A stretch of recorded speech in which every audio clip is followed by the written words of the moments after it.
Welcome to Reflections, a program where we discuss values and virtues for the transformation of the individual and the society in general. I am Father George Ehusani, and I have with me in the studio today Reverend Father Hycinth Ichoku. Father Hycinth, you're welcome. Thank you very much. Father Hycinth Ichoku is a professor of economics and the vice chancellor of Veritas University, the Catholic University of Nigeria. And he's an expert in health economics and microeconometrics. Big grammar, microeconometrics. Now, Father Hycinth has a long experience as professor of economics in University of Nigeria, Nsukka, and a number of international agencies he's been consulting for before becoming a vice chancellor Veritas University, and he's still very active with issues of economic development in Nigeria and making a lot of contributions. But today, I've called you to discuss not just economics, I've called you to discuss COVID-19 and the challenges that COVID-19 have brought, has brought about for university education. Veritas University is one of the newer universities in Nigeria, private university, and based in Buhari in Abuja. Since COVID-19 March, when we had a lockdown, what has been happening? Has your institution been closed? Well, no. Actually, when the federal government announced universities should close, actually, we quickly had a Senate meeting, and then the Senate decided that the university would migrate online. And after also consultations with the authorities, we quickly moved online. Did you have the infrastructure to quickly move online? Well, we moved because we have really been investing on our ICT capacities. We have actually been equipping us. We didn't anticipate, but we are thinking that a university in the 21st century should be ICT driven. So we've been gradually equipping our university with what it takes to move online. But we didn't anticipate. So our program was actually fast-tracked in terms of ICT, component, because as soon as this happened, we quickly moved. Even though we are not properly ready for it, we quickly moved online. Initially, it was difficult. Within the first few weeks, it was difficult because people didn't, we are not used to it. Students were not used to it. Staff were not used to it. And but we had to I am aware that you have some older professors. The resistance will have to come. You have older professors in there who are almost 70. And then but you had to force them to quickly move. Yes, we had to quickly move, and one of the motivations was I had to write a letter to all our staff at the beginning of that of the COVID period, and urging them that the need for us to move on in spite of COVID. There were some were expressing, reservations about, their ability to cope. Some were even the younger lecturers, but more importantly, the older lecturers who are not digital. And did you have to organize a brief refresher course on No, ICT? what we did was actually for our ICT unit. We motivated our ICT unit to train our staff, and they wrote a manual. They did a manual which was distributed to every staff on how to get into ICT platforms. Because we said it's either you use Zoom or you use Google Classroom or Google Meet. Any of these must be part of your consideration. So our ICT unit put together a manual which was available to how to. It was a matter of how to. In America, you can do a manual and call Digital Learning for Dummies. Digital learning for dummies. Correct. He says, look, you don't have to be an expert. Yes, you don't have to be. You can be a professor and still be a dummy. Don't worry. Digital learning for dummies. So they step by step. Yes, that's exactly what they did, which was really fascinating. The ease with which they put together this manual really helped our students and staff, because it got circulated to our students and staff. So even people who didn't, and of course the added motivation was we had to tie it to their salaries. Oh, you tied it to their salaries. If you don't migrate, if you didn't migrate, no salary. Then we know that you don't fit in anymore into the wow. system. This is, you see, it's called digital disruption. Long before COVID, yes, we have given a few universities, we have given workshops on what is called digital disruption in learning, okay, in teaching and learning. Yes, we ran workshops to say, look, we didn't know COVID was coming, but we said to professors and lecturers, if you do not immediately equip yourself to be able to offer online lectures, to have your lectures on YouTube, to have your lectures over, virtual, to be able to carry out a lot of research online and virtual, yes, and be in touch with experts in different parts of the world, online, virtual. I told them, I said, look, in the next 5 years, however high your qualifications were, in the next 5 years, you will not be useful in the world. So you are really a prophet. only last year, we were dealing with one of the universities in Abuja, only last year, and we were emphasizing this, only to happen that people were forced. What people thought would take 5 years, 10 years, yes, within 2 months. Yes, it did. So actually, that's exactly what happened. So we shut down on the 23rd of March, yes, according to government directives. But by April 1, yes, because we gave them a week, go and prepare, even tell the students, because we didn't want our students to go home and stay idle. Yes. You'll be caught in trouble. Yes. And of course, the parents will not be comfortable with that, having their children idle in the house. So that was part of the motivation that we must not, because we didn't know how long this was going to last. We said, okay, we need to continue our lectures as normal, but it has to be online. So you only lost 1 week. So we only lost 1 week. And in fact, within that 1 week, it was a transition period, because some were still giving assignments through email, through WhatsApp. There were conversations, But by April 1, we wrote a letter telling everybody must migrate. You won't use the WhatsApp, because people were using WhatsApp. I said that would not do, because we want something that is standardized, platforms that are standardized. So we quickly, with consultation with our ICT unit, they recommended that we go into Zoom and Google Classroom and Google Meet. So quickly we stipulated that for our staff, and everybody had to buy into that. And of course, it's amazing that those who were initially reluctant now found it amazing, because they started doing it and started that. It's not like rocket science. And people were really like, within a short time, they became citizens. Citizens.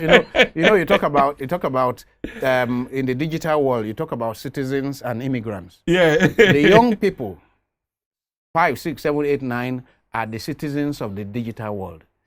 Old people like you are the immigrants. Old people are immigrants. So now tell me, what about the citizens? How did the citizens immediately key in? I'm talking of the students. The students, now. Yes. Did all of them have iPhone? Did all of them have the resources they require, money for data, and so on and so forth? How easy was it for the students to migrate? Well, for them, it was much, much easier, because they have been dealing with all this. You see, let me say it again. At a time in the university, we are considering banning the students using iPhone and all those. And so on. Yes, because people were complaining, they were distracting and so on. But we said this is their age. Yes. We said this is their age. The only thing we can do is to control the use.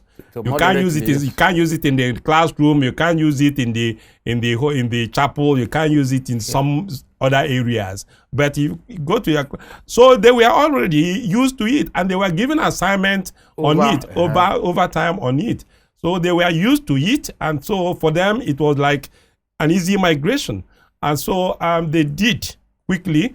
There were a few that complained. The main thing students complained about was about data, the cost of data. Yes. And quick, and we realized that it was heavy on data. If you're using, for instance, the Zoom, it's heavy on data. Google Classroom might be less heavy on data. But then we had to write letters to, and as I said again, one of the things that made life easier for us was our regular, the Vice Chancellor's regular letter to the parents, to students, and to staff. Okay. We wanted to be sure that everybody was on the same page. So when we write letters, we address the staff, the same letter addressing student issues, addressing parents, what role they must have to play. For instance, we urge them, we know it's a difficult time, but we requested them to at least take care of the data of their children. These children need, create the appropriate ambience in the home for them to be able to study. Because if you keep sending them on errands, if you keep sending them on, doing household chores and all that stuff. That the parents should know that their students are still in school. They are still in school. So that was the kind of a relationship. We also had what we, even before the COVID, we had what we call the mentoring platforms, which involved also parents and departments. That was at departmental level. So you have parents, teachers, and students and their parents, departmental, so that parents could know what's happening. Meaning that the Veritas University involves the parents very much in the education. That's our, of course, that's our need. Because you see, over time in this country, many parents actually outsourced their responsibility, their parental responsibility. Our church says, the first educators of children are their parents. Yes. What we do in the school is to augment. Exactly. Exactly. But what then happened is that from age 1, 2, when people begin to go to creche and nursery school, many parents outsource. To teachers. Yeah, and so it's gratifying to know that your university even has a relationship between parents and the lecturers. Yes. Even on departmental level. Exactly. So as to keep following the young people that support them in their learning. Yes. Now, so it means that in this migration to online learning, immediately the parents were involved. Yes, definitely. That's very, very important, because if, as we said before, if the parents were not involved, if the sponsors were not involved, first of all, they will be finding issues like data difficult. Funding for data. And then, of course, more importantly, the distraction that will come in the family. Yeah. Within that period, everybody was in the house. Mm-hmm. So they didn't know, it is important to realize that this person is studying. Yes, he's studying. He's taking lectures. It's not just watching a movie. And let me tell you, the feedback we got from parents was really astonishing, because at the time, of course, the students were having a lot of assignments, weekly assignments in all the courses they were taught. Teachers were giving them assignments. So apart from the teaching, you also have time to do so weekends were not even free for the students. And in fact, some parents were at this time complaining that their students, that these students don't sleep anymore. That's what university education is all about. That's exactly what university education is about. Now tell me, when I think of the social sciences, they appear easier to do online. What about the core sciences? Students who are doing chemistry and biology and biochemistry and those kind of sciences that require labs and experiments. So what are you doing about that? What can happen on that?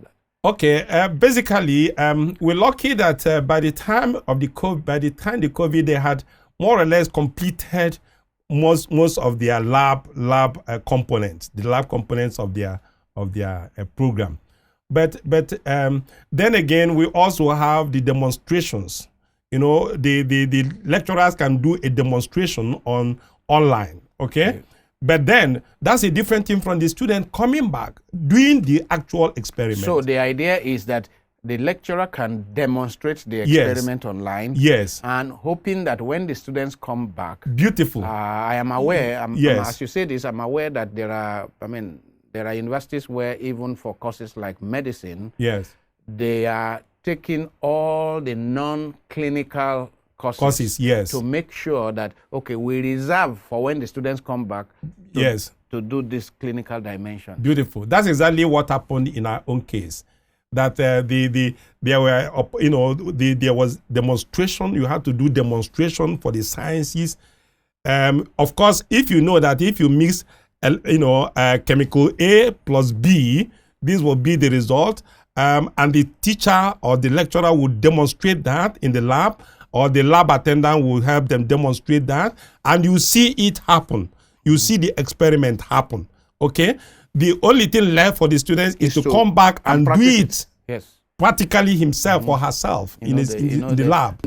Actual understanding comes from learning by doing. Yes. That is so it is important that when the students come back, yes, that they are able to do the experiment they missed on account of exactly. Whatever. Exactly. So what you are saying, you closed when the government said you should close, so you never had any COVID-19 loss. No, we nobody got positive in the school, and both teacher and no, we didn't have any experience. Have been safe. We didn't have any experience of that. Yes. Now, but you still have some staff in the school.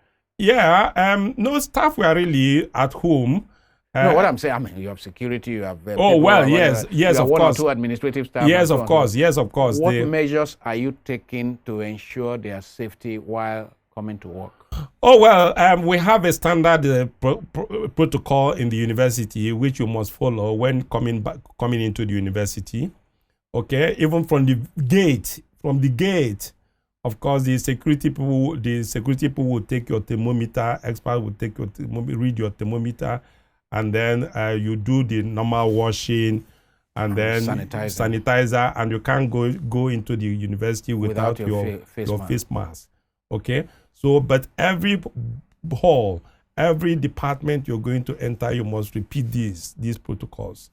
Okay, so from the main gate, you are checked. Yes, you are checked. Your thermometer is taken. Your temperature is taken. And then before you enter any hall, yes, or office, yes, it's repeated. It's repeated, yes. In case you picked it between the last one. We don't know where, but anyway, we just want to be sure. Yeah. So we also produce, our chemistry department, produces the sanitizers. Oh yeah, that's good. So but that's what we use. Yes, that's what we use. They produce the sanitizers, and some people are also making our facial, cover. Branded facial mask. Yes. In fact, with our Veritas, cloth. Yes. They are sewing Veritas. Face mask. Make sure that those ones are able to protect us from. Yeah. So we congratulate your university, Veritas University, for what you are doing, especially because I have been quite concerned, as you know, a number of government universities in this country, both state and federal, have not been able to migrate. Well, we're doing. In fact, let me tell you that by Monday, beginning tomorrow, we are beginning online exams. Online exams. Online exams. What are you doing to do those exams? How do you ensure that there is no malpractice? Well, you see, there's malpractice when the students are not under pressure themselves. So there are, first of all, what we do is to be sure that the students don't have extra time to seek for. Okay, they are going to do multiple choice questions. And for those multiple choice questions, you are given a minute. I mean, you are given a minimum time to finish one. And once you finish it, you can't come back to it. So and of course the numbers are juggled. Okay, they are juggled such that your question 1 is could be my question 10. Okay. His question 20 could be my question 30. Okay, so there's no one. So if two students are in the same place. If the student asks, so you can't even call your friend and say question number 5. So because his question number 5 could be your question number 15. Okay. So there is, there's that, And then, of course, also it's timed such that you don't even have time to finish your own, talk less of helping somebody else. And of course, they are not supposed to be together. They are supposed to do it from home. Yeah. Yes. So we time them, and once it is time, you begin, and once it's time, you clock out Now, and you submit. That computer grades it, and so there's no. That is presuming that there are not many technical issues. Yes. Because I have had Zoom meetings and had challenges with data, with internet. Yes.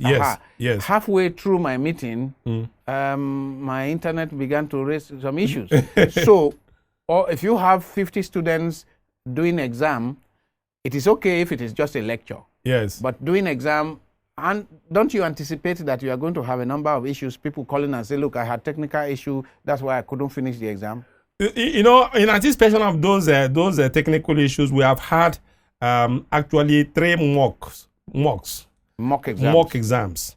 What it means is that we have tried for a second time to be sure, and each time that this thing works. So that this thing works very well. And in fact, they are having the last one, which is the 4th one today. Okay, they are having the 4th one today. As you said, when it is not, when 10 people are logging into a platform, it's not the same thing as when you have thousands of students logging into the same platform. So what we've done is to be sure we have tested, and in fact, we have even for this exam we have expanded our capacities for the student. All the students are together to log in at the same time and log out at the same time. We have tested everything. It's been working perfectly.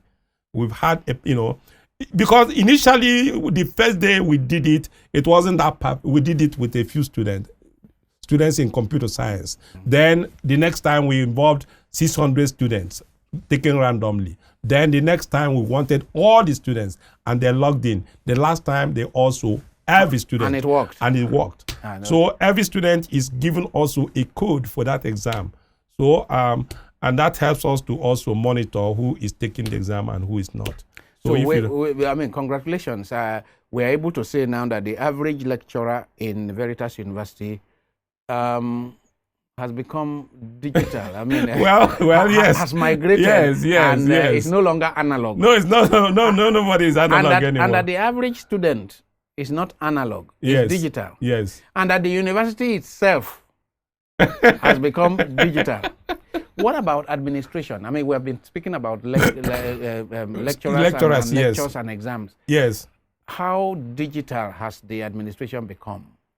Well, also in terms of administration, we are digitizing a lot of our processes in the university, beginning from the bursary unit. Okay, the bursary unit. We've just bought new software for managing our accounts and our records in the university. Also, in terms of checking, the bursary, the what do you call it? Registration unit. That is the registry unit. We also they are also online now. So every recording, every registration of students happens online.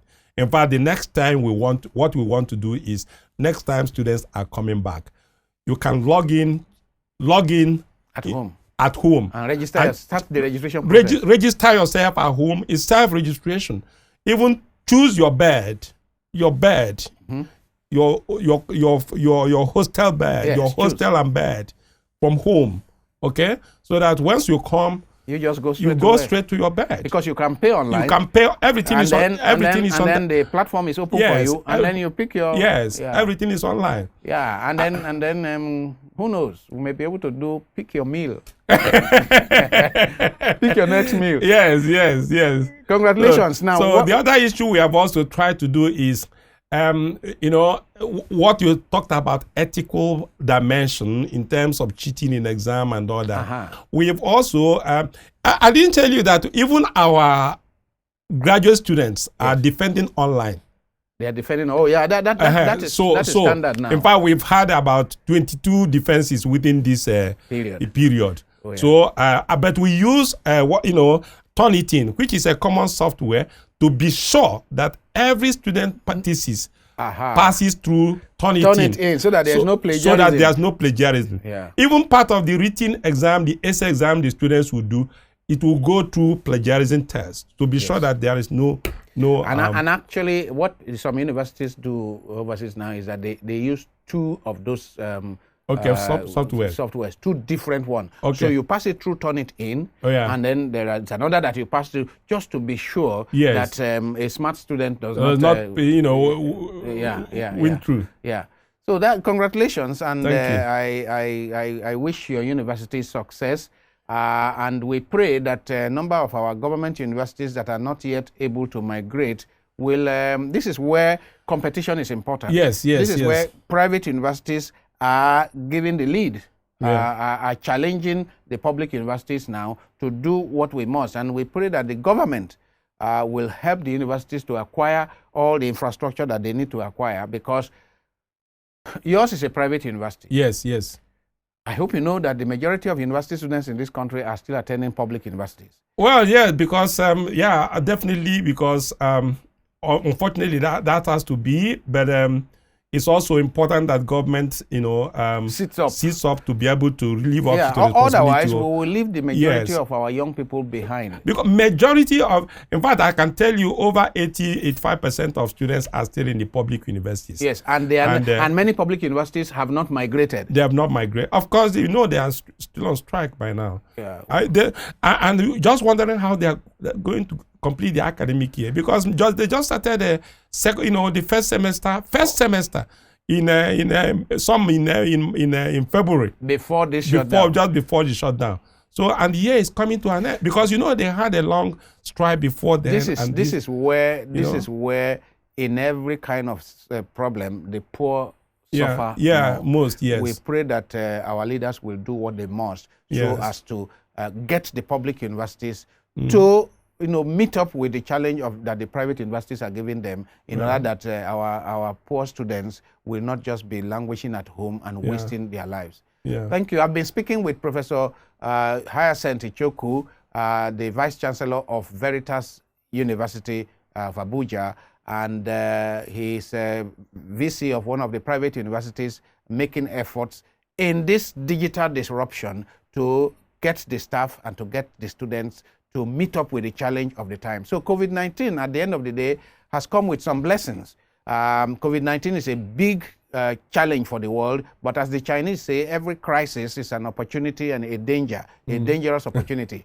So what would have taken the universities maybe 5-10 years to do in terms of digitalization and migration, they have achieved within few weeks, and the students are not losing anything. And I am aware that a number of our private universities are doing the same, meeting the challenge very, very well. And may the Lord bless you and bless your institution and the students. And may our government institutions also have all that it takes to immediately get into this digital environment. Thank you very much. God bless you. Thank you very much.